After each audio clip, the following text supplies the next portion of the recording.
I fought with my wife that night. I don't even remember what it was about. I just snapped, and something in me whispered, "Get out, just go." So I grabbed the RV keys and left.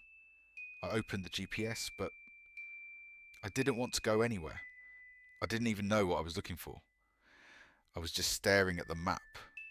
When my finger stopped on a point, no reason, no name, just something pulled me toward it.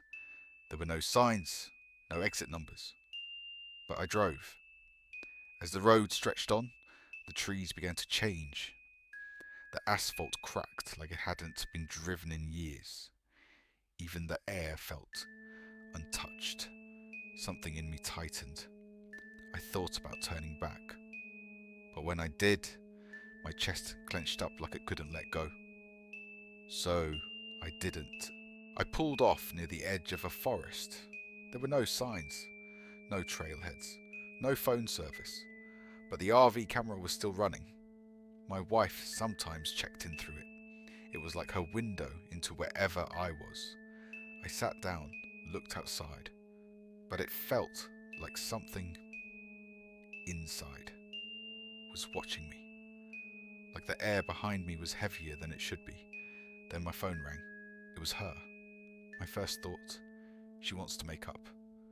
I didn't pick up. She called again, then again, and again. On the fourth ring, I answered. Her voice was shaky, broken. "I see something," she whispered, through the camera. I looked. Nothing there. She said, "It's by the window." It just moved. It was looking inside. Then her voice cut, mid-sentence. A low static replaced it. And then, silence. I called her back. Nothing. Tried again. Still nothing. The RV light started flickering, then dimmed, then died. The window slowly fogged over, even though it wasn't cold outside. Right in the centre of the glass, a handprint. But it was on the inside. I didn't think. I moved, turned the key. Nothing. The engine clicked. I turned it again. The RV shuddered, coughed, and then silence. I looked out to the window, through the trees, a silhouette, not moving, no face, no eyes. But it was staring at me. The engine roared. I slammed into reverse. The wheels skidded, caught grip, and I shot backward. I looked in the mirror, the door wide open, and in the passenger seat, a deep impression, like someone had just gotten up. I hit the gas, hard, inside, a soft creak above me. There's no second floor in the RV, but it sounded like footsteps overhead. I didn't stop driving, not until the sun came up. I made it home. She opened the door, tears in her eyes. She held me for what felt like hours, but I couldn't feel anything. Part of me was still in that forest. And that night, sitting alone in the RV, I realised something. She saved me, but something else stayed behind. Or maybe it came back with me. I've never told this to anyone because every time I do, it feels like I'm still inside it. But maybe if I speak it out loud, someone else can explain what the number meant. My husband and I were driving through the Sierra Nevadas. No destination, no plan.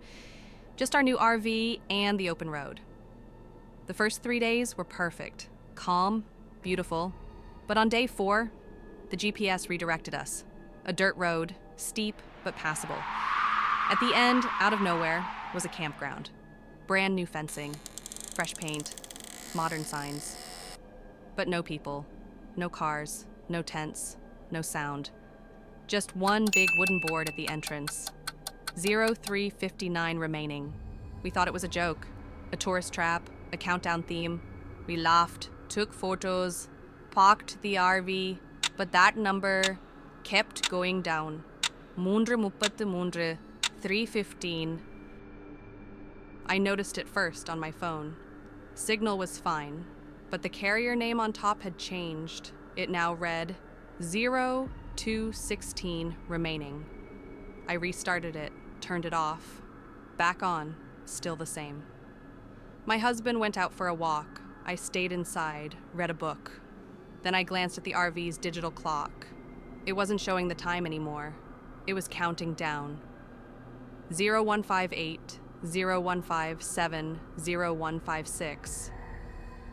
I looked outside. The trees weren't moving. No wind, no animals. But I felt something. Like the world around us was holding its breath. When my husband came back, he was pale. He looked at me and said, "Did someone talk to you?" I said no. He asked again, "Did you hear footsteps? A voice?" He had. Someone called him by name in a whisper from behind the trees. 0043. A sound came from outside. The radio turned on by itself. It wasn't English, but I understood it. Prepare. Not a word I heard, a word I felt. We tried to leave, started the RV. We drove, but the GPS shifted. The road ahead curved and looped. And we ended up right back where we started.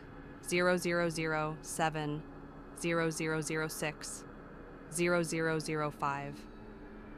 At 003, I stood by the window, and outside, I saw myself, not a reflection, not a dream, a second me, standing motionless just beyond the glass. Her face was wrong, too smooth, too blank. Like a wax figure shaped from memory but never corrected. She didn't breathe, didn't blink, but she watched me. I don't know how long we stared at each other. Then she tilted her head, not like a person, like something learning how to mimic a person, and then she smiled. 0001. The lights died. Instant darkness, deep and absolute. I turned around. My husband was gone, not left, not vanished, erased. His coat was still on the seat. His cup of coffee was still warm, but he wasn't. I shouted his name, nothing. I opened the door, no footsteps, just the cold. And somewhere in that silence, I felt it again. The countdown didn't end. It reset. 0000. A whisper came through the seams of the RV, not a voice, a presence. It said, "An end. One person remains. Enough for another cycle." I didn't scream. I didn't run because I realized something. It didn't want fear. It wanted someone who would stay. And I stayed. I came home the next morning, alone. And I never told anyone. But now, every night, when the clock turns 3:59, the lights flicker. And my reflection lags behind me and in the window. I see her again. She's getting closer. And this time, I don't think she's just watching.